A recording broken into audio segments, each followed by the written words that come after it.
Bonjour à tous, dans cette vidéo on va parler de réduction des endomorphismes symétriques. Donc l'objectif final, ça serait de démontrer le théorème spectral. Donc regardons, donc une matrice réelle n'a pas forcément des valeurs propres réelles.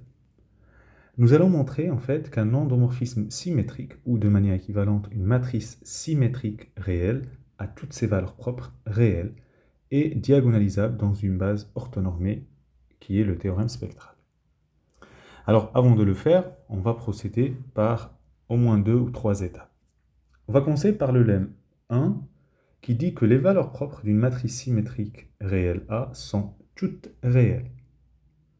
Ok, donc on va prendre lambda une valeur propre complexe de A, qui est symétrique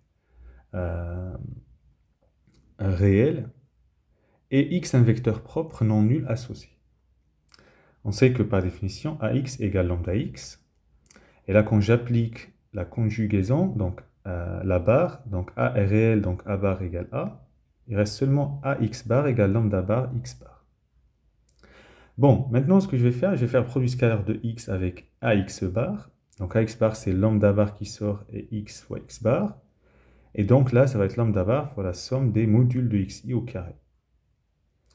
Je refais la même manip, mais cette fois, donc x AX bar, donc je vais appliquer. Donc, je vais passer, en fait, la matrice est symétrique, donc je fais transposer pour vous montrer que je l'ai fait passer de là à là. Ici, transposer de A, c'est égal à A, donc il n'y a pas besoin de mettre transposé, mais je l'ai laissé pour... voilà, donc là, je peux rajouter, car ici, A égale transposé de A, elle est symétrique. Donc, je vais obtenir lambda, parce que AX, c'est lambda x, et donc lambda fois la somme des modules de xi carré. Donc, j'ai l'égalité entre ces deux quantités. Donc, je fais à la soustraction lambda bar moins lambda facteur de ça égale 0. Mais le vecteur propre par définition, c'est un vecteur non nul. Ceci implique que lambda bar égale lambda. Avec tout ça, qu'est-ce qu'on a montré? En fait, ça veut dire qu'on a pris un polynôme. Le polynôme, si je prends le polynôme caractéristique de A, si je le prends dans C, c'est ce que j'ai fait, hein, j'ai pris lambda valeur complexe. Finalement, en fait, les lambdas sont dans R. C'est-à-dire le polynôme caractéristique de U est scindé dans R de X. Donc, toutes les valeurs propres sont réelles. OK? Alors, j'ai rajouté une remarque. La matrice d'un endomorphisme symétrique dans une base orthonormée étant symétrique, on déduit de ce lemme qu'un endomorphisme symétrique a n valeurs propres réelles, distinctes ou confondues.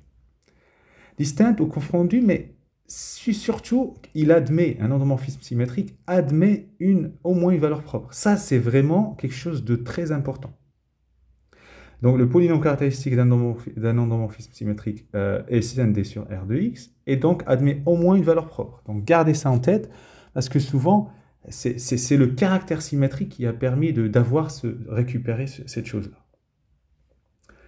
Alors, maintenant, pour la suite, donc pour toute valeur propre lambda d'un endomorphisme symétrique, on note E lambda, l'espace propre associé. Donc, l'M2, donc à quoi il va servir? On va prendre, pour n supérieur ou égal à 2, je prends deux valeurs propres distinctes, et U d'un endomorphisme symétrique, alors les sous-espaces propres sont orthogonaux. Alors, même, plus intéressant, sont ensemble direct. Si on montre qu'ils sont orthogonaux, forcément, ils sont ensemble direct. Donc, je prends X dans E lambda, Y dans E lambda. Donc, je fais un lambda devant produit scalaire de XY. J'intègre le lambda 2 à l'intérieur, donc lambda XY. Donc, lambda X, c'est U de X, puisque c'est valeur propre associée à X. U symétrique, donc c'est X, U, Y. Et là encore, je remets un coup, je sors mu et c'est XY. Comme tout à l'heure, on soustrait lambda moins mu fois le produit scalaire égale 0. Mais les valeurs propres supposées distinctes. Donc, le produit scalaire égale 0, ça veut dire que pour tout X dans E lambda, Y dans E lambda, produit scalaire égale 0. Donc, E lambda et E mu sont orthogonaux. Pour lambda différent de mu, E lambda et E mu sont orthogonaux. Donc, sont ensemble direct. Voilà. Voilà l'objectif de cette partie. Donc, c'est-à-dire les sous-espaces propres de U sont ensemble direct. Mais ensemble direct orthogonal. Hein. Donc, je peux rajouter ensemble direct orthogonal. Voilà. Alors, on s'approche. Donc, maintenant, le lemme 3. Qu'est-ce qu'il dit? Alors, je prends lambda 1 est une valeur propre de U, un endomorphisme symétrique. Je sais qu'il admet au moins une valeur propre, non nulle. Enfin, admet au moins une valeur propre. et je prends E1, un vecteur non nul, vecteur propre associé à lambda 1. Je vais le prendre de norme 1. Alors, j'affirme alors l'hyperplan H, qui est l'orthogonale de la droite engendrée par E1, est stable par U, et l'endomorphisme induit de U sur H est symétrique aussi. Allez, on va montrer les choses.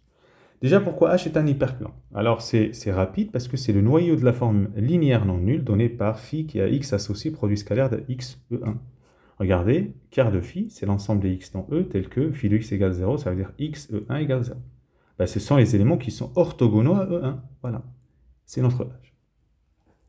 Alors maintenant, on va montrer que H est stable par U. Je prends pour tout x dans H, je vais faire le produit scalaire de Ux avec E1.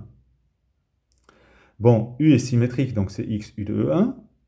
E1 vecteur propre associé à lambda 1, donc c'est lambda 1 x E1. Et ça vaut 0 parce que x dans H. Et H, c'est l'orthogonale de E1. Donc, ça veut dire que U de x est dans H. Donc, H est bien stable. Alors, au passage, maintenant, je parle de l'endomorphisme induit. Attention, c'est confondu. L'endomorphisme induit et la restriction, ce n'est pas la même chose.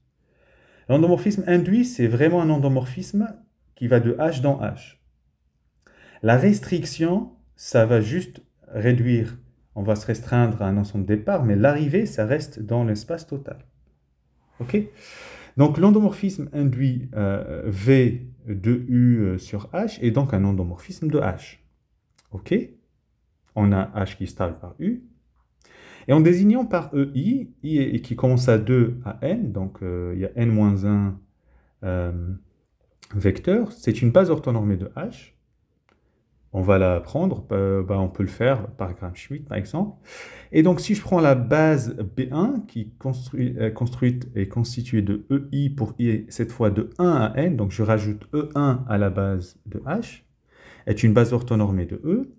Et la matrice de U dans cette base, elle va être de cette forme-là, donc lambda 1 et le reste que c'est des zéros, là c'est que des zéros, et puis on a la matrice B, qui est matrice d'ordre n-1, la matrice de V dans la base EI pour I de 2 à N.